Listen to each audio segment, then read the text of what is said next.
everyone. All right, today we are talking to some of my favorite people in the real estate world, and that is our brand new first-time homeowners, first-time buyers.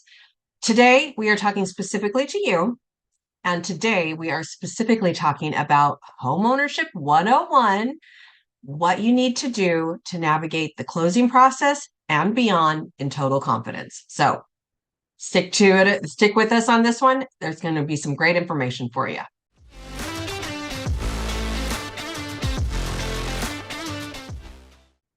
All right, you guys. So Katie Evans, owner and lead agent of the Living 48 real estate team. Welcome back to another one of our video blogs, our vlogs. We're super excited to have you. And I'm very excited to be chatting with who I am chatting with today. And that is my first time home buyers. Now, if it's been a hot minute since you've done it, don't worry. You might find a couple of little nuggets in here as well, but really share this with those you know who are considering home ownership so that we can get this information out to them as well. So as you know, becoming a homeowner is a significant milestone in one's life. It is a part of the American dream, and it is making a transition from one chapter of your life into another chapter of your life. With that comes some responsibility. So, wanted to talk to you a little bit about today the intricacies of navigating the closing process when you're buying a home. And that starts all the way with the final walkthrough, our closing documents, and there's several key milestones and different things that we want to talk about during that. So the first thing, let's launch right into the first thing here. You've been through the whole escrow process. You've done your inspections. You've done all that. You are ready to close. Well, one last thing before you close, and that is that we want to conduct what is called a final walkthrough. The purpose of the final walkthrough is not for you to make a decision again.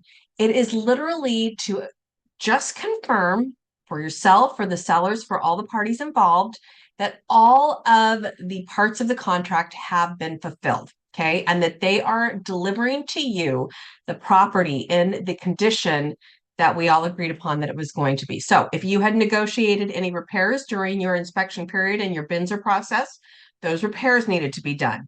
During the move out, did they ding up the walls, or were there other things that happened that we now need to have a look at and discuss? But basically, during this walkthrough, it is your job to inspect the property for any issues or damages that may have occurred since your initial inspection. So some of the common things that we want to look at are appliances, plumbing, all the things that we talked about during our inspection process. We just want to make sure that they're still working and that the overall condition of the property is the same as when we agreed to purchase it. If we find anything, we can do what is called a cure notice. We can put a little pause on it, but that also means that you're probably not closing on the day that you expected to close. So that is the first thing. The second thing that we're going to be doing, and we're going to be navigating this with you, is we're going to review all of the closing documents. All right. These are going to be your loan documents. It's going to be some title paperwork. It's going to be pretty hefty. And I don't want you to be shocked when you walk in to do your final signing and your stack of papers is that thick. Now, granted, you are not signing every single one of those papers, but a closing package can be pretty big and a significant amount of work. So I always like to tell my buyers, do your finger warm-ups, get your things all going. And I promise I'm there to make sure you get the dates right and you dot all the I's and cross all the T's. That is part of what I want to do. It is essential, however, that especially on the financial documents, the ones that you have for your loan, that we review all those and make sure that the numbers are all what you expected, that they are what your lender disclosed to you, all those kind of things, that we've accounted for any of the seller concessions that they offered, all those kind of things. We need to make sure that those are all the way that they should be. Okay, so that's going to be one thing. Step number three, now that we've reviewed all those paperwork, we need to understand what your closing costs are. Okay, so at the beginning of the transaction, you put down some earnest money. Now you've got a deposit. Then during the inspections, you paid for your inspections. You probably paid for your appraisal, those kind of things. But there are other expenses that come with purchasing a property.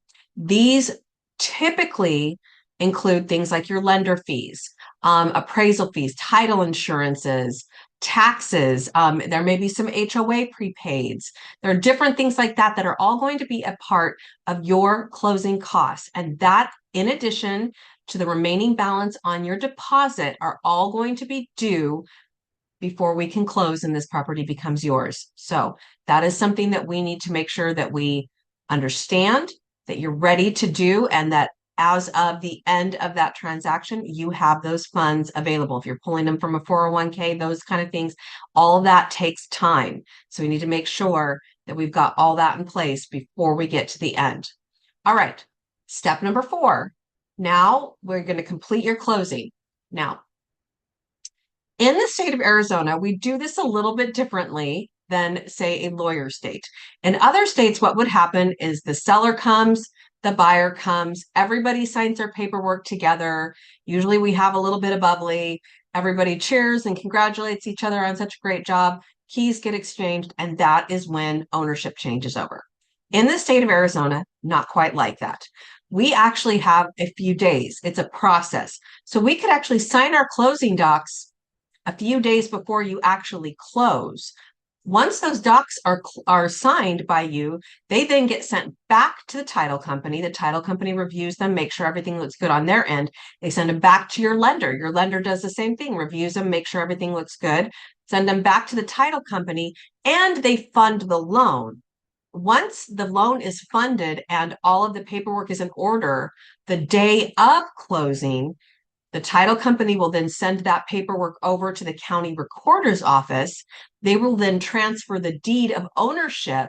They will let the title company know once the deed has been transferred over. Title company will let your agent know, your agent will let you know, and then you own that house and your agent can get you the keys. So again, when you show up for your signings in the state of Arizona, please do not have that moving truck packed and ready to go, because you're not moving in that day, most likely. All right.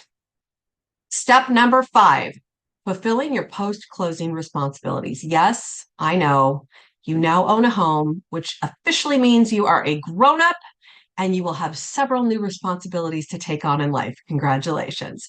These are going to include things like setting up your utilities, obtaining your homeowner's insurance. All these things actually should have been done prior to closing, but just a reminder in case you didn't. You're also going to need to start considering maintenance on that property. Are you mowing the lawn? Is somebody else mowing the lawn? Are you taking care of the pool? Is somebody else taking care of the pool? It's just essential that you kind of prepare yourself, get familiarized with these different activities and these different responsibilities so that you can truly, truly embrace the role of being a home owner. Additionally, buyers, there are some documents that you're going to want to keep kind of under lock and key or in a special place. These are going to be things like your deed, your mortgage documents, all those kind of things. You're going to need to know where they're at. Now, as an added service on our team, the year after you close, that tax year, we're going to send you a copy of all of your closing documents and the final settlement statement so that you have that for your taxes as you're preparing your taxes. So hopefully that just makes it a little bit easier for you so you don't have to go digging around trying to find where you put it. But that is something that you're going to need to have access to quite readily. All right. So in closing, you guys, navigating the closing process for a first-time home buyer, you've never done it before. So of course it's a big deal. Of course it's a little overwhelming. Of course it's a little intimidating. That's all right. That's what we're here for. And that's what this video is here for. So with the right preparation, the right knowledge, it's very easily managed. Just hold on and follow our lead. We're going to get you there. And again, this video is here to be a reference for you, a help for you. And if it has sparked any additional questions for you, we would love to have you reach out to us. You can reach me directly at 480-415-1341. Visit our website, www.living48realestate.com, or DMS, however you're consuming this information. Please just let us know how we can help. All right. And as always, if you haven't already, please subscribe to our YouTube channel. Click the bell so you're notified of any future videos that come out.